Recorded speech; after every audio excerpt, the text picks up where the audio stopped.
새 속에 물든 믿음을 회복하라, 이런 제목을 가지고 서로 은혜 받는 시간을 가지려고 합니다. 따라해 보십시다. 새 속에 물든 믿음을 회복합시다. 과학지를 통해서 코로나가 만들어졌다, 전 세계적으로 그렇게 알려져 있습니다. 이솝 우화에 잘 알려져 있는 박쥐 우화가 있습니다. 새들과 쥐들이 이제 전쟁을 하는데 이쪽도 저쪽도 이렇게 결정이 안 나니까 새들이 조금 익으면 이 박쥐가 날개를 펴면서 나는 새다 이렇게 이야기하다가 다시 쥐들이 이기면 날개를 쫙 접고 쥐처럼 나는 쥐다 그랬다는 거죠. 이쪽과 저쪽도 확실히 전쟁에 승리지 않고 휴전을 하고 평화협정을 맺었는데 이 박쥐가 이제 그런 형태들을 보여서 결국은 이쪽도 저쪽도 들어가지 못하고 결국은 동굴 속에서 살면서 밤에나 나타나는 그런 동물이 됐다, 이런 우소부화가 있는 걸 보게 됩니다. 이쪽도 아니고 저쪽도 아니고. 성경은 이런 박쥐 같은 삶에 대해서 아주 기회주의자다 비판하는 모습을 보여줍니다. 애매한 입장에 대해서 되게 하나님은 싫어하십니다. 엘리야도 갈멜산에서 박쥐처럼 우상을 숭배도 하고 하나님도 숭배도 하던 이 양다리 걸친 사람들에게 그런 이야기를 하죠. 이쪽이든 저쪽이든 하나님을 선택하라. 여호수아도 그런 이야기를 마지막에 하는 걸 보게 됩니다. 나는 오직 하나님만 섬기겠다. 오늘 우리가 읽은 성경의 에스더서를 보면 에스더서를 쭉 읽어가면 에스더서에 나오는 사람들이 믿음이 되게 좋은 것처럼 착각하게 되는데 이 에스더에 나온 사람들의 믿음은 좋지가 않습니다.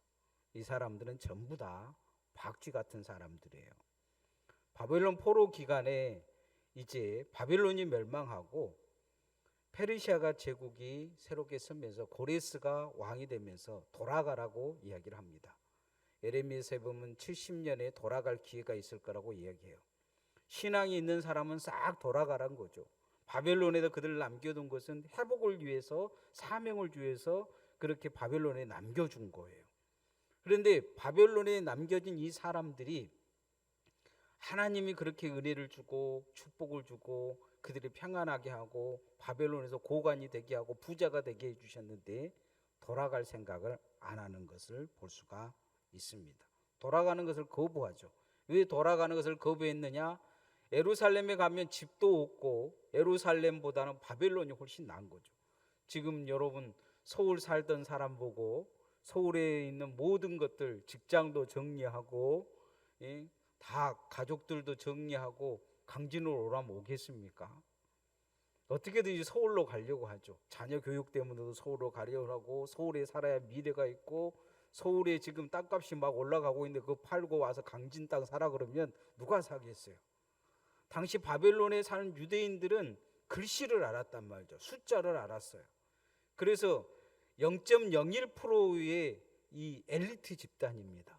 어디를 취직을 해도 어느 집에 가도 어느 장사를 해도 부자가 되고 권력자가 될 수 있는 사람들이에요.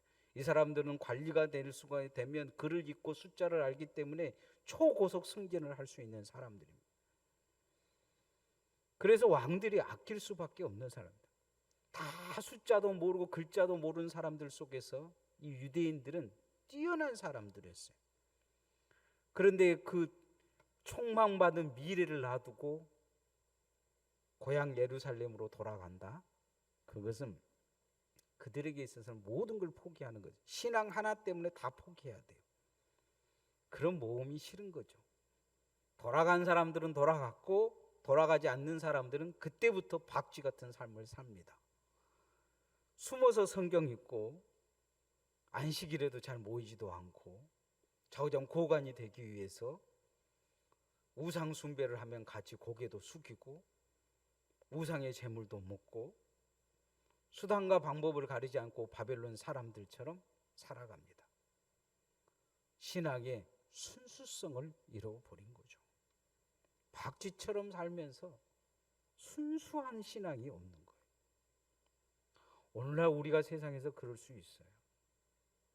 어찌 보면 세상 가운데 우리는 그렇게 살 수고 있는지 모릅니다. 따라해 봅시다. 순수한 신앙을 회복합시다. 순수한 신앙을 회복해야 됩니다. 교회에 우리가 처음 올 때는 순수하지 않을 수도 있어요. 교회에 오는 것이 어떤 사람들에게 있어서는 세상에서 무슨 이득이 있기 때문에 교회로 온 사람도 있고, 가족의 화합을 위해서 교회로 온 사람도 있고, 또 어떤 분들은 다른 교회보다 이 교회가 더 좋아서 올 수도 있어요. 어떤 목적 자체가 예수님 때문이라고 말할 수 없는 순수함이 없을 수 있습니다. 오늘 성경에 보면 그런 순수함을 잃어버린 사람들의 모습이 이 에스더서에 나옵니다. 그 순수함, 박쥐 같은 사람, 순수함을 잃어버린 박쥐 같은 사람들의 대장이 누구냐? 모르드게죠.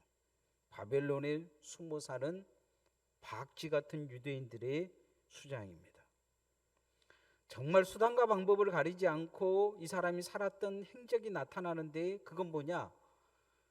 자기 딸이 아닌 자기 친척 중에서 부모가 없는 에스더라는 아이를 데려다가 기릅니다.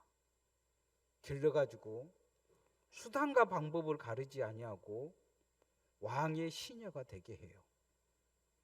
어찌 보면 당시에 황후를 뽑는데 하룻밤만 이렇게 보내고 버려버릴 수 있는 상황에, 수많은 처녀들이 왕에게서 그렇게 버림을 받는 그런 상황에 자기 조카를 그렇게 황후를 만들려고 모험을 합니다. 도박을 하는 거죠. 성경적인 입장에서 보면 이렇게 나쁜 인간은 없어요. 믿음 좋은 것처럼 보이지만 완전히 박북지처럼 사는 거죠. 남의 인생 전혀 생각해보다 자기의 미래와 자기의 권력을 위해서 자기 조카를 이용해 먹은 거예요. 황후가 되기 위해서 이런 짓을 하던 사람이 그냥 가만히 있겠어요? 뇌물도 엄청나게 먹였을 거예요. 성경을 위해서 수단과 방법을 가리지 않아요. 그리고는 정말 성공합니다. 권력을 쥐어줘요. 그러면서 그 권력을 유지하기 위해서 에스더에게 한마디 합니다. 2장 20절 말씀 한번 같이 읽어봅시다. 시작. 에스더는 모르드게가 명령한 대로 그 종족과 민족을 말하지 아니하니 그가 모르드게의 명령을 양육받은 때와 같이 따름이더라. 어려서부터 너는 절대 유대인이라고 이야기하지 마라. 어디 가서 네 삼촌이 유대인이라고 이야기하지 마라. 유대인 티도 내지 마라. 그냥 같이 누군가 밥을 먹을 때 우상의 제물을 먹으면 같이 먹고, 우상 절하면 같이 절하고, 바벨론 사람 티를 내라. 그리고 누가 네 삼촌이 유대인이냐 이야기하면 절대 유대인이 아니라고 버텨라. 그렇게 어려서부터 양육을 받았다는 거죠. 그리고 황후가 됐어요. 황후가 됐는데 황후가 되고 나서부터도 그렇게 가르친 거예요. 우리는 신앙이 지금 중요한 게 아니다. 권력 잡아야 된다. 이 권력을 유지하기 위해서 유대인처럼 살면 안 된다. 에스더에게 그렇게 가르친 거죠. 황후가 되면 그 황제가 있는 모든 곳에 다 참여해야 되고 그런 상황이 되어지는데, 이 모든 것에 대해서 유대인처럼 살기보다 바벨론 사람처럼 살아라 이렇게 가르친 거죠. 정말 새 속에 물든 믿음이에요. 우리가 신앙생활하면서 새 속에 물들지 않기가 정말 어렵습니다. 어떤 주일학생의 믿음 좋은 어머니가 500원짜리 2개를 주면서 아이에게 그랬어요. 야, 이거 하나는 눈깔 사탕 사 먹고 하나는 교회 가서 헌금해라 이렇게 했어요. 아이가 좋아가지고 철랑철랑 뛰어가면서 뛰다가 그냥 500원짜리 하나를 하수구에 빠뜨려 버렸어요. 하수구에 빠진 500원짜리를 한참 보더니 이 아이가 그렇게 이야기한 거예요. 헌금이 빠져버렸네. 왜 하필이면 2개짜리 헌금 500원짜리 중에 빠진 것이 헌금이 돼야 되냐고. 이 아이가 이미 세속에 물든 거죠. 아이도 신앙으로 키우기가 되게 힘들어요. 그렇게 부모는 어떻게든 신앙으로 키워보려고 500원만 주면 까먹어버릴 것 같으니까 500원짜리를 하나 더 준 거여서 까먹으라고 이야기한 것인데, 우리가 이 어린아이 같은 마음이 있어요. 신앙이 우선이 아니에요.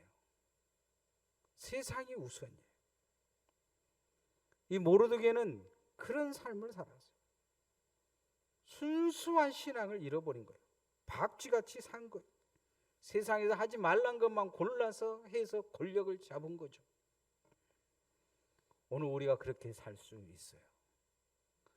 성경에서 하지 말란 것만 골라서 하면서 살 수 있어요.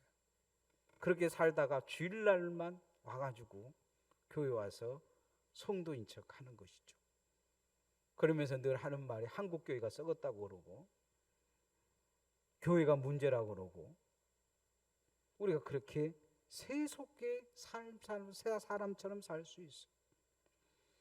세상에 나가서는 수단과 방법을 가리지 않냐고 세상 사람들하고 싸우고 뒤에서 모함하고 작당하고 싸우고, 또 성공하기 위해서 뇌물 먹이고, 이 성공을 위해서는 할지 못할지 다 하고 살 수가 있어요. 예수 믿는 것도 내가 필요하면 어느 순간에는 내가 누구 교회, 어느 교회에 내가 어떤 직분을 가지고 있는 사람입니다 이야기하고, 예수 믿는 것이 손해볼 것 같으면 철저히 예수 믿는 것을 감추고 자기 권력을 위해서 예수님도 이용해 먹을 수 있어요. 한때 고소영이라는 그 말이 유행할 때가 있었습니다. 가운데 소자가 한국교회 유명한 강남의 어떤 교회입니다. 이 교회가 유명해진 것은 어떤 주차장 관리한 사람들 때문에 유명해졌어요. 어떤 양반이 그 교회에서 어떤 직분을 얻기 위해서 주차장 관리를 한 거죠. 봉을 들고 신문에도 나왔어요. 그 양반이 거기서 주차장 관리를 한 이유는 그 직분을 얻어야 대통령에 이용해 먹을 수 있었기 때문이에요. 정말 대통령 선거 나올 때 그 직분을 철저히 이용해 먹습니다. 그리고 한국교회는 철저하게 욕을 얻어먹어요. 지금도 욕을 얻어먹습니다. 엊그저께 다시 감옥에 가면서 하는 말이, 국민들에게 미안하고 잘못했단 말은 한마디도 안 하고 진리가 뭐 어쩌고 저쩌고 그런 말을 듣고는 제가 마음이 정말로 아팠어요. 꼭 저렇게까지 이야기해야 되나. 세속에 물든 마음은 세속을 벗겨내지 않고는 신앙이 보이지 않습니다. 믿음이 보이지 않아요. 우리가 주님 앞에 늘 오면 순수한 믿음이 되어지기 위해서 믿음의 담금질을 해야 될 줄 믿습니다. 무엇을 위해서 믿는 것보다도 예수님을 바로 믿어야 돼요. 예수님 믿는 이유가 분명해야 됩니다. 예수 그리스도께서 왜 그리스도께서 나를 위해 십자가에 못 박혀 죽으셨는지, 내 영혼을 위해서 십자가에 못 박혀 죽으셨습니다. 교회에 오면 우리 영혼이 정화되어야 됩니다. 죄의 문제가 보이고 죄를 해결할 수 있어야 될 줄 믿습니다. 철저하게 하나님 앞에 바로 서려고 애를 써야 돼요.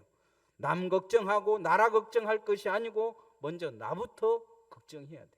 예수님은 십자가 지고 가시면서 옆에서 예수님 걱정하면서 우는 여자들에게 하시는 말씀이, 나를 위해 우지 말고 너희 자녀들을 위해 울어라, 그렇게 말씀하셨어요. 신앙의 순수성을 회복하기 위해 울으라고 요구하고 계신 거예요. 여러분, 순수하게 예수님 앞에 무릎 꿇을 수 있기를 소원합니다. 순수해지려고 애를 써야 돼요. 교회 오면 약삭 빨아지려고 애를 쓰면 안 돼요. 어떻게 하면 내가 약삭 빨아져서 무엇을 할 수 있는지, 어떤 잔머리를 굴려서 어떻게 될 것인지, 이런 생각에 대해서 철저히 죄로 여기고 하나님 앞에 그 모든 불순물들을 제거하려고 기도해야 돼요. 그런 마음을 가지고 그런 생각이 내 안에서 일어나는 것을 아파해야 돼요. 고통스러워해야 돼요. 당연히 받아들이고, 그러지 못한 것에 대해서 더 고민하고 그렇게 살면 그 신앙은 썩어갈 가능성이 많아요. 하나님 앞에 순수하지 못한 것이 가슴 아파야 돼. 순수하지 못하면 경계선 신앙이 될 수 있어요. 경계선에서 이짝 저짝 왔다 갔다 할 수가 있어요. 믿음의 경계를 확실히 세워야 돼. 따라합시다. 믿음의 경계를 확실히 세웁시다. 교회에서 목회자가 가장 상대하기 힘든 사람들이 어떤 사람들이냐? 경계선 신앙들이에요. 조금만 비틀어지면 세상으로 가버리고, 조금만 또 교회 안에 끌어들여 놓으면 교회 안에서 말썽 부리고, 믿음이 불확실한 거예요. 쉽게 담장이 허물어져 있는 신앙이 제일 위험해요. 이런 신앙들은 설교 한 번의 설교에 시험 들어서 예수님 버려버릴 수 있어요. 20년간 신앙생활 하면서 한 번 설교에 무너져 버려요. 시험 들었다 이거예요. 교회 신앙생활도 그 교회에서 오랫동안 10년, 20년 다녔던 사람들이 한 번에 무너져 버릴 때가 있어요. 신앙이 경계선이기 때문이에요. 어떤 회사의 어느 날 회사 직원들끼리 회식을 했는데 눈사랑이 갔나 봐요. 그래가지고 서로 눈사랑에서 이 접대하는 그 옆에 술 따라진 여인들을 이쁜 여자 서로 차지한다고 주먹 쥐고 싸운 거예요. 그 대판 싸우다가 그냥 서로 얼굴이 얻어 터지고 그래가지고 경찰서에 갔어요. 합의가 안 된 거예요. 합의가 안 됐는데 경찰관이 이 사람들이 한 교회 다닌 줄 알았어요. 합의 보기 위해서 목사님을 부른 거죠. 이 두 사람은 몰랐어요. 큰 교회이기 때문에 자기들이 한 교회 다닐 줄. 목사님 오고 나서부터 안 거죠. 경찰관도 내가 보기에는 그 교회 교인이었던 것 같아요. 그러고는 서로 놀라운 일이 일어난 거예요. 목사님 오니까 합의가 된 거예요. 이 경계선 신앙인 거죠. 직장에서 세속에 물들어서 절대 예수 티 안 낸 거예요. 세상이 직장에서 할지 못할지 다 하다 보니까 이 사람들이 예수 믿은 사람이라고 생각을 하는 거죠. 교회에서도 그냥 들랑달랑만 했으니까 서로가 서로를 모르는 거예요. 믿음의 경계가 분명하지 않는 것이죠. 신앙은 믿음의 경계를 점점 분명하게 쌓아가야 그게 믿음의 사람이 되어져요. 오늘 성경에 보면 유대인이 아닌 것처럼 모르드게가 살다가 갑자기 어느 날부터 유대인 행세를 해요. 이유는 이제 자기 조카가 황후가 됐다는 거죠. 나도 이제 권력이 있다 이거예요. 근데 이 믿음의 행세를 언제 나타나느냐? 이 아각 사람 아말렉의 족속이에요. 아말렉 사람 하만이 이제 총리가 된 것 같아요. 이게 왕이 이제 하만에게 다 절을 하라는 거예요. 근데 모르드게가 보니까 저 원수 같은 족속기에 하만이 총리가 된데 난 절대 절 못해. 근데 성문 지키고 있는 이 성문직인 이 모르드게가 절을 안 해요. 물어보니까 그런 거예요. 나는 유대인이라 절대로 아말렉 족속들에게는 절할 필요가 없다. 그 전에는 막 우상에게도 절을 하고 다른 데도 절을 하고 할지 못할지 다 하던 이 인간이 어느 순간부터 고기가 빳빳이 세워지면서 절을 못한다는 거예요. 그것도 총리에게도 절을 못하겠다 이렇게 버티는 거죠. 이유는 한 가지예요. 유대인 때문이란 것보다는 나도 이제 권력 잡았다는 거죠. 숨어 살던 유대인이 커밍 아웃 한 거예요. 그러면서 문제가 심각해져요. 하만이 모르드게가 유대인 숨어 사는 유대인이라는 것을 알면서 그 다음에 어떤 결정을 하냐? 유대인만 이 하만 이 모르드게만 죽일 것이 아니고 숨어 있는 유대인들을 다 죽이자고 결정을 합니다. 오늘 에스더 3장 6절 말씀 한번 같이 읽어보십시다. 시작. 그러되 모르드게의 민족을 하만에게 알림으로 하만이 모르드게만 죽이는 것이 부족하다고 생각하고 아수르의 온 나라에 있는 유다인 그 모르드게의 민족을 다 멸하고자 하더라. 이제 숨어 있는 박쥐 같은 유대인들에게 있어서 아주 멸망받을 일이 생긴 거죠. 숨어 있는 유대인들 다 잡아내라 이거예요. 하나님은 이 숨어 있는 박쥐 같은 이 유대인들이 자신들이 유대인임을 드러내고 하나님 앞에 엎드릴 수밖에 없도록 시험하시는 것을 볼 수가 있습니다. 살기 위해서는 이제 하나님밖에 없어요. 하나님께 목숨 걸고 기도해야 될 상황이 된 것입니다. 경계선 신앙은 위험합니다. 경계선 신앙은 언제든지 무너질 수 있고 어려워질 수 있습니다. 마지막 날 주님 앞에 서면 경계선 신앙은 구원받을지 구원받을지 못 받을지가 아주 위험한 신앙이 될 수가 있습니다. 예수님이 그런 이야기를 하시죠. 주여 주여 하는 자마다 다 구원받는 건 아니다. 주여 주여 하는 자들이 구원받은 자도 있을 것이고 없는 자도 있을 것인데 이 경계선 신앙에 대해서 경고하고 계신 것을 볼 수가 있습니다. 확실한 믿음의 경계를 세워야 될 줄 믿습니다. 경계가 불확실하면 묵은 땅입니다. 경계선에 있는 땅들 보면 밭에 보면 사람들의 밭에 가보면 경계선에 있는 것들 곡식들이 잘 안 돼요. 안쪽에 있어야 잘 됩니다. 신앙도 마찬가지예요. 경계선 신앙은 신앙이 좋은 것이 아니에요. 얼마든지 그것은 버려질 수 있는 신앙입니다. 신앙도 묵은 신앙이 돼서는 안 됩니다. 반드시 내가 묵은 신앙이 있다면 갈아엎어야 됩니다. 그것은 바로 경계선이기 때문입니다. 따라합시다. 묵은 신앙을 갈아엎읍시다. 밭은 해년마다 갈아엎지 않으면 곡식을 바로 거둘 수가 없습니다. 그리고 몇 년 방치해버리면 돌짝밭이 됩니다.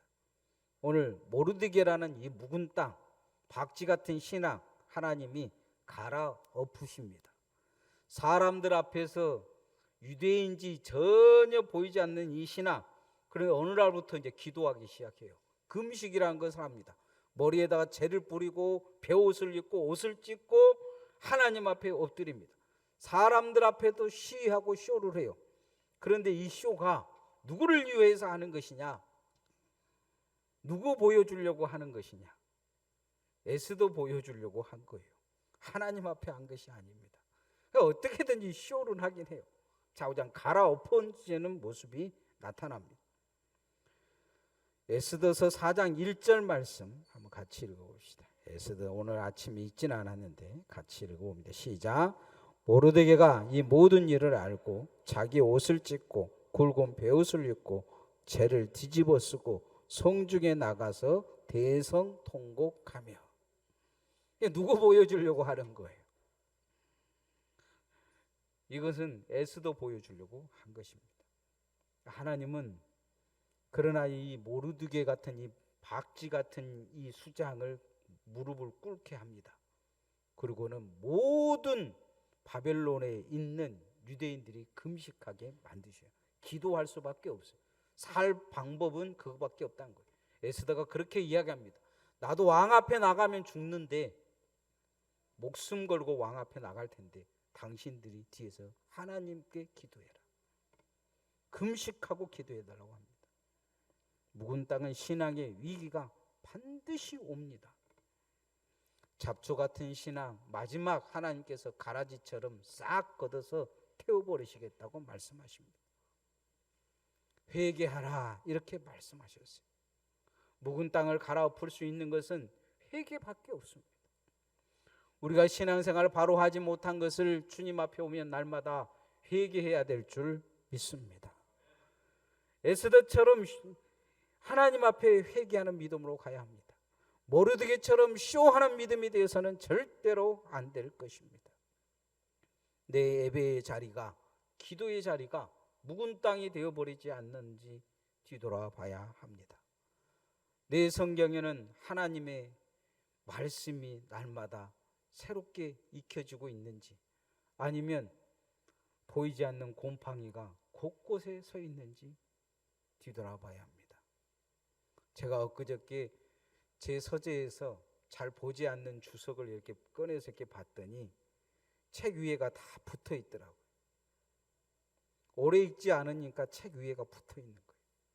내가 그 주석들을 이렇게 다시 다 한번 뒤돌아봤어. 묵어버린 거죠. 그 책 살 때는 정말로 어렵게 샀는데, 이 책 사면 정말 열심히 보겠다고 샀는데 묵은 책이 되어버린 거예요. 우리의 신앙이 그럴 수 있어요. 나의 예배가 그럴 수 있습니다. 내가 하나님 앞에 기도하는 자세가 그럴 수 있어요. 내 기도의 자리가 이미 묵은 땅이 돼서 기도가 안 올려질 수 있습니다. 묵은 시간을 철저히 회개로 개간해야 될 줄 믿습니다. 이제 말씀의 결론을 맺으면 새 속에 물든 믿음, 혹시 내가 가지고 있지 않는지 잘 뒤돌아봐야 합니다. 바른 믿음을 회복해야 합니다. 새 속에 물든 이유는 순수함을 잃어버렸기 때문이에요. 첫사랑을 잃어버렸기 때문입니다. 하나님을 믿는 목적이 불분명하지 않아요. 예수님 믿는 목적이 불분명하지 않습니다. 어느 날부터 이게 양다리 신앙, 박쥐같이 우리가 신앙생활을 할 수도 있습니다. 신앙의 경계를 확실히 해야 됩니다. 믿음의 경계를 확실하게 세워야 됩니다. 믿음의 말뚝을 세우고 세상으로 빠져나가지 않도록 내 자신의 마음을 잘 지켜야 합니다. 그리고 묵어버린 땅들에 대해 철저히 회개해야 됩니다. 누구 탓이 아니요 하나님 앞에 내가 바로 서지 못한 것이라는 생각을 가지고 철저히 회개함을 통해서 묵은 신앙을 갈아엎고 믿음을 회복할 수 있기를 소원합니다. 찬양하십시다.